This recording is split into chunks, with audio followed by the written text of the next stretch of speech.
aquele mestre e as suas palavras. Porque ele falou que as suas palavras não passarão e não passaram.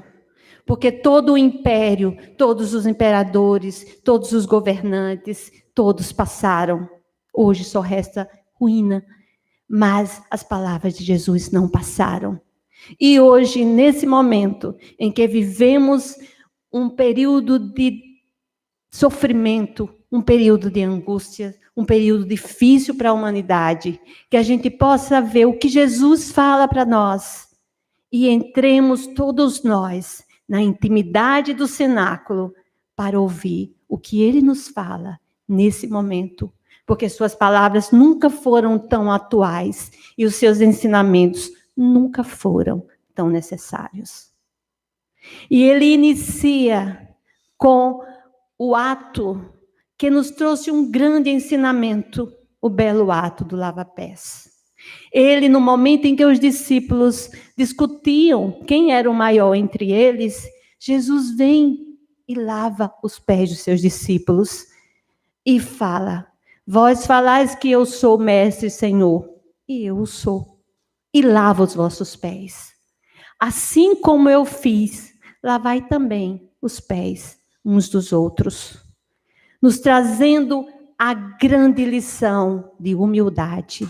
E ele complementa: o servo não é maior que seu senhor, o enviado não é maior do que aquele que o enviou, nos mostrando a igualdade de todos nós, onde estamos vendo, onde estamos assistindo uma pandemia que iguala a todos, que iguala a todas as nações, que nos torna todos susceptíveis à ação de um inimigo invisível. Mas não é um inimigo como uma guerra que provoca ódio entre os povos. É um inimigo que nos convoca à união, que nos convoca à humildade, que nos convoca a lavarmos os pés uns dos outros e olharmos a todos como iguais.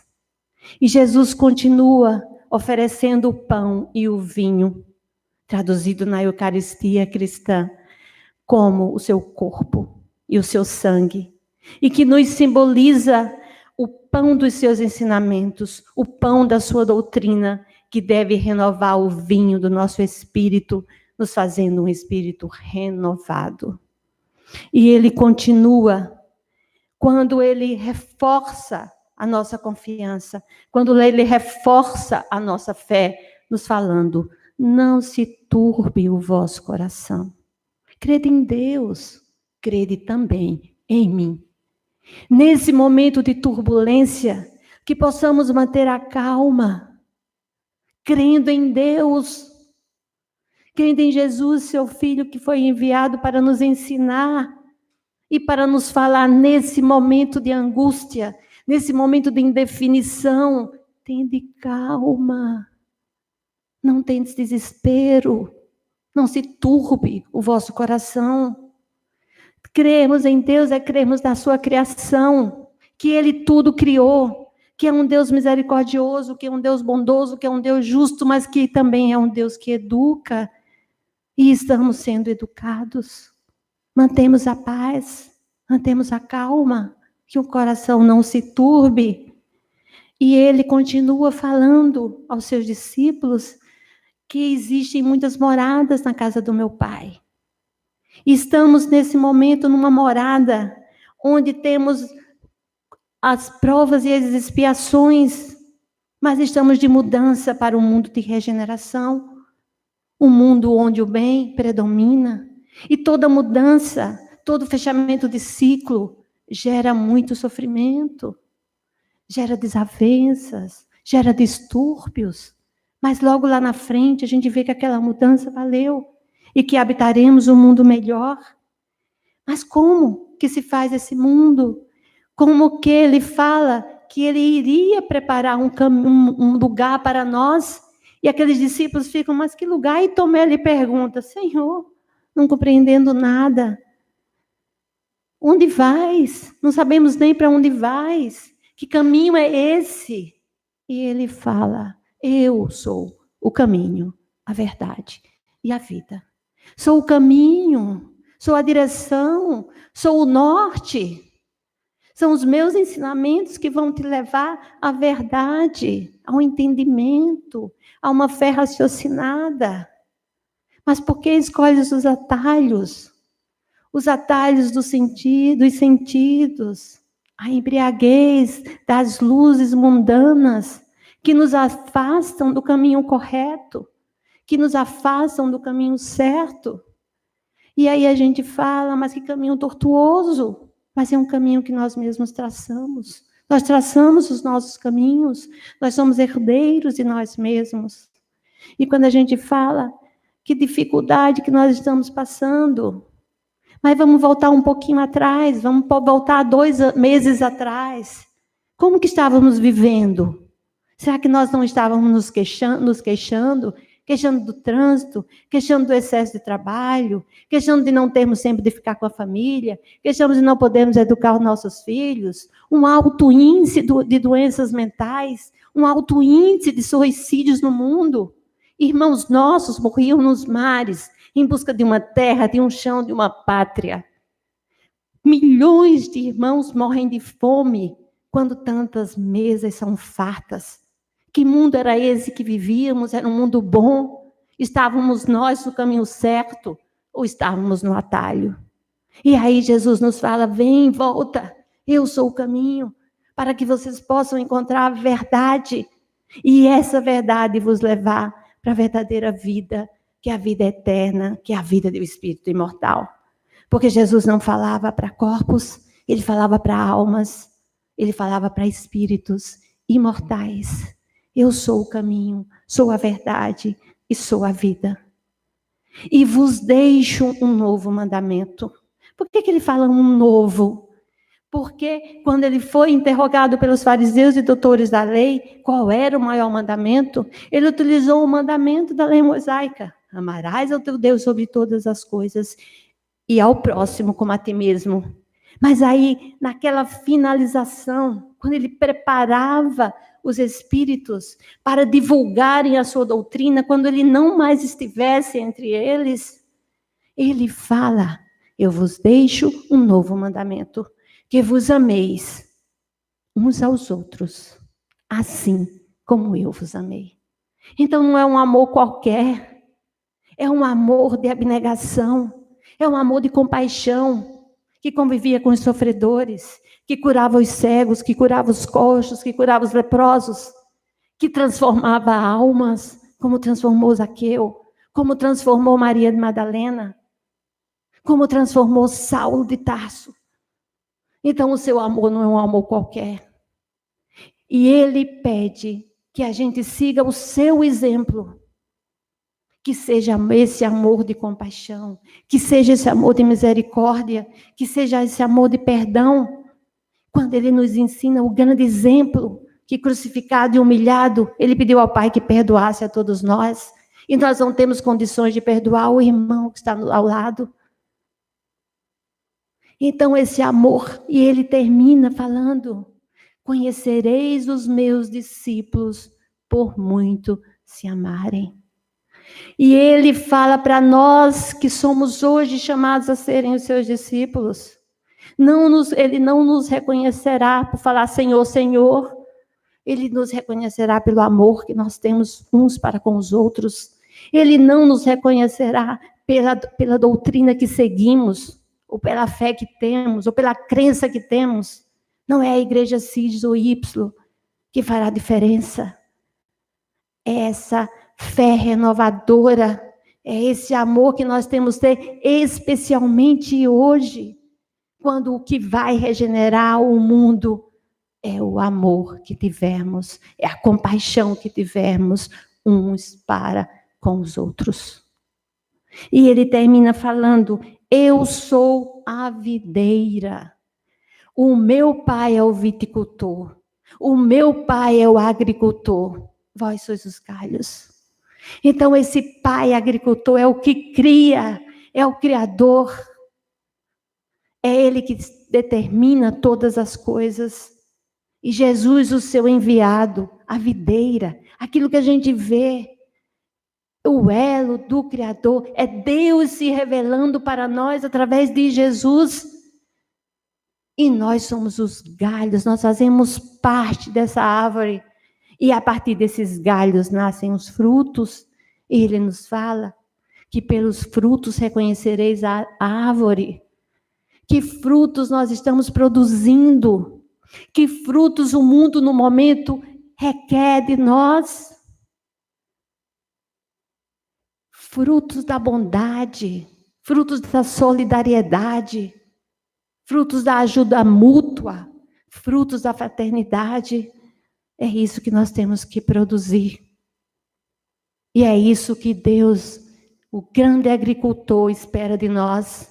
E Cristo, o grande semeador, Ele espera que aquelas sementes jogadas no nosso solo produzam frutos 30, 60 e 100.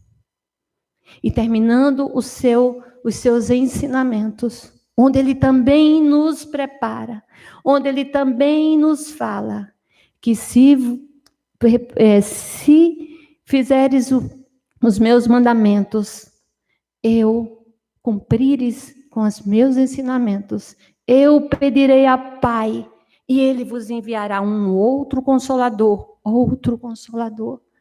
que vos dirá, que vos fará entender novas coisas que naquele momento não poderiam ser entendidas, e vos fará lembrar de tudo que eu te falei, de tudo que eu vos falei, nos trazendo essa doutrina consoladora, que é o cristianismo redivivo, que nos faz lembrar e vivenciar todos os ensinamentos do Cristo, nos trazendo uma fé raciocinada, tão necessária, hoje e sempre.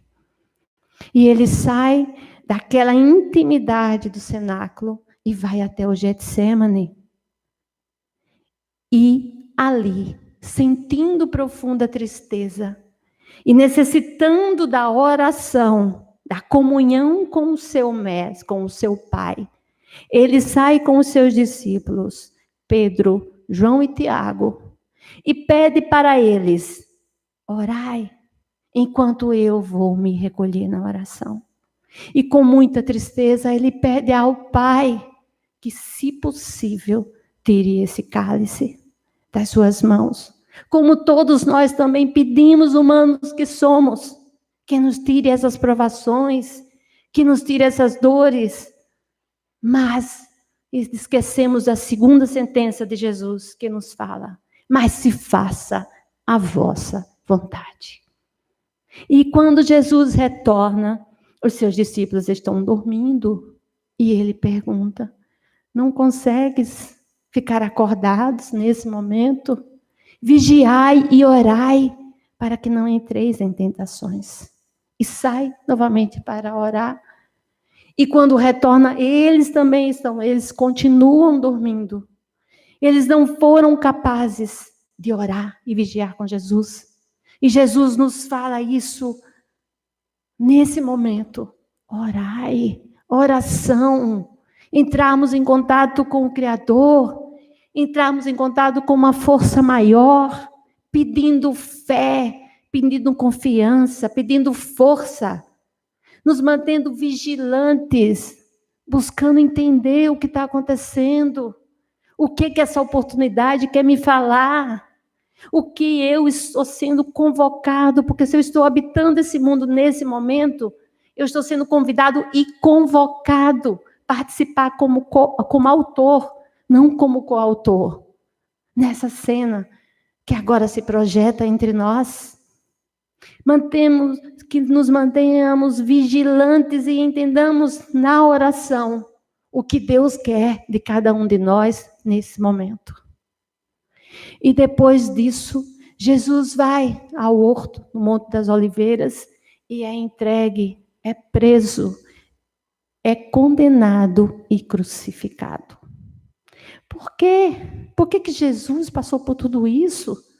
Quantas interrogações nós fazemos no nosso dia a dia? Por que eu? Por que eu estou sofrendo tanto? Fulano é tão bom, não merece. Mas vejamos o exemplo de Jesus, porque foi o grande mestre, quando ele fala: eu não sou bom, bom é o meu Pai. mas mestre eu sou. E mestre é aquele que ensina. E se ele é nosso mestre, é porque nós somos alunos e aprendizes. E no auge do seu ensino, no maior exemplo que ele nos dá, de esforço e amor à humanidade, ele se submete ao sofrimento da cruz para nos ensinar, para nos falar que é essa cruz que todos nós um dia também, que nós carregaremos. Quem quiser seguir-me, negue a si mesmo, tome a sua cruz e siga-me. Porque todos nós passaremos por essa jornada de dor, mas uma jornada de testemunho e de libertação. Porque quando vemos Jesus na cruz, nós vemos um homem que, para os olhos do homem, é humilhado, é derrotado. Um homem que está abandonado. Jesus sentiu abandono daqueles seguidores que dias atrás estavam saudando na sua entrada em Jerusalém, as multidões aplaudindo o rei dos judeus, porque dias atrás ele tinha ressuscitado Lázaro. E aquelas mesmas pessoas que o saudavam estavam lá solicitando que crucificasse Jesus ao invés de um ladrão. O que Pilatos aqueceu, não entendendo a verdade daquele momento. E Jesus foi crucificado, porque a crucificação para os romanos, um costume herdado da Fenícia, era uma morte humilhante, porque eles queriam que não ficasse nada daquele homem, morrendo humilhado. Então Jesus foi abandonado pelos seus seguidores e principalmente pelos seus discípulos.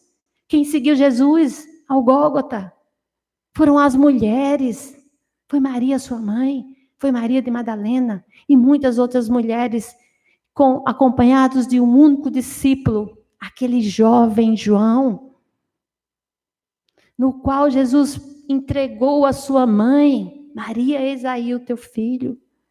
Então esse Jesus abandonado, um Jesus que foi traído pelos seus discípulos que assistiram, ninguém falou, assistiram os milagres de Jesus, ouviram os seus ensinamentos no grande sermão da montanha, quando ele tudo nos ensinou, no sermão profético, quando ele profetizou tudo o que iria acontecer, especialmente no sermão do cenáculo. Então ele foi traído por Judas, e ele foi negado, mesmo falando para Pedro que ele iria o negar. Pedro o negou. Pedro, o seu discípulo que estava presente na transfiguração no Monte Tabor, que ouviu uma voz do céu quando transfigurados, Jesus, Moisés e Elias, ele ouviu, eis o meu filho muito amado, ouviu.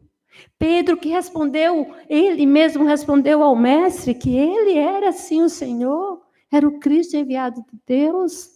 E mesmo assim Pedro negou por 3 vezes, negou por medo, como nós o negamos também, como nós não pregamos a palavra de Jesus por medo, de não sermos entendidos, de sermos considerados fanáticos. E negamos também a Jesus quando preferimos as coisas do mundo, quando preferimos seguir caminhos que nós sabemos que nos afastam do caminho que Ele nos falou, nós também o negamos. Mas aí nós temos o grande exemplo da transformação e do arrependimento. Quando Judas, ao se deparar com a verdade, se arrependeu e se suicidou, fugindo à sua responsabilidade. E Pedro não. Pedro, naquele momento, reconheceu toda a verdade, entendeu a claridade da verdade e foi o maior apóstolo, a pedra angular do cristianismo. Esse arrependimento que transforma. E Jesus continuou sendo insultado, sendo odiado, sendo condenado injustamente. E especialmente, ele continuou na cruz, absolutamente sozinho, na solidão. Solidão que a jornada terrena também nos impõe. Nascemos sozinhos, morreremos sozinhos e passaremos por muitas jornadas sozinhos. Quando tanto reclamamos, estou sozinho, ninguém me ajuda. E Jesus cumpriu com a sua missão, quase que completamente, na solidão.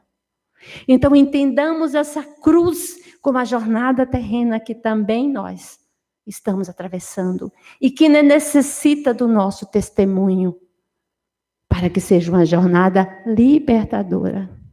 E Divaldo Franco nos relembra uma frase de Emmanuel, que tudo resume, que fala que a cruz é um sabre, uma espada fincada no chão, que Jesus permanece com os braços abertos no ar, entre o céu e a terra, entre Deus e nós, nos chamando, nos convidando para subir, nos convidando para ascender, para ir de encontro à conquista real do reino dos céus, que é a conexão criatura e Criador. Mas ao terceiro dia, Jesus sai da cruz e no alvorecer de um novo dia, ele ressuscita. E aí nós temos o movimento culminante do homem que reverteu a história.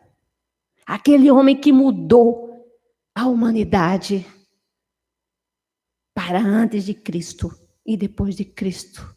O ápice maior da sua tarefa messiânica, nos trazendo a glória da imortalidade.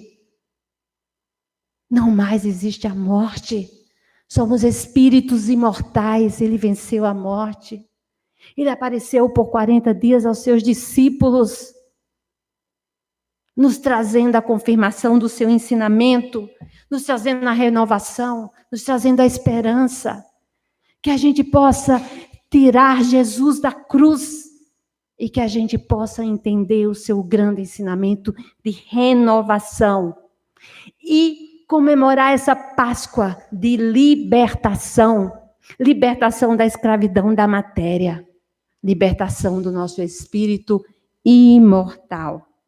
E aí nós temos o início do cristianismo, quando Jesus transfere a responsabilidade da propagação dos seus ensinamentos para os discípulos, para todos nós. Que não hajamos como aqueles discípulos no caminho de Emaús, que não ouviam, que não entendiam o mestre que caminhava ao seu lado. Que possamos entender e sentir a presença de Jesus.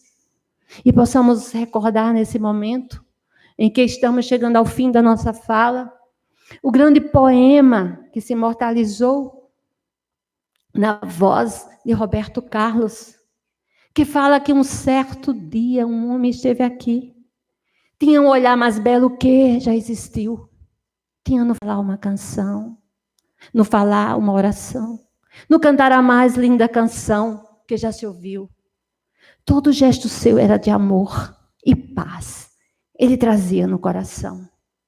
Ele pelos campos caminhou, subiu as montanhas e falou de um amor maior. Fez a luz brilhar na escuridão. O sol nascer em cada coração, que compreendeu que além da vida que se tem, existe uma outra vida além. Assim, o renascer, morrer, não é o fim. Tudo que aqui ele deixou não passou e vai sempre existir. Flores nos lugares que pisou e o caminho certo para seguir. Eu sei que ele um dia vai voltar e nos mesmos campos procurar o que plantou e colher o que de bom nasceu. Chorar pela semente que morreu sem florescer. Mas ainda é tempo de plantar, fazer nascer dentro de si a flor do bem para lhe entregar quando ele aqui chegar. Ele já chegou. Ele nunca nos abandonou. E agora ele nos pede. Trabalhadores da última hora, vós sois convocados. Vinde terminar a obra que foi iniciada. Ide e pregai. Pregai esse amor que necessitamos tanto, que a humanidade precisa para se reconstruir. Esse amor que preponderar nesse novo mundo de regeneração. Pregai a imortalidade da alma, que tudo é passageiro, que tudo isso vai passar, que essa cruz a gente um dia irá abandonar e ressuscitaremos, renasceremos num mundo melhor.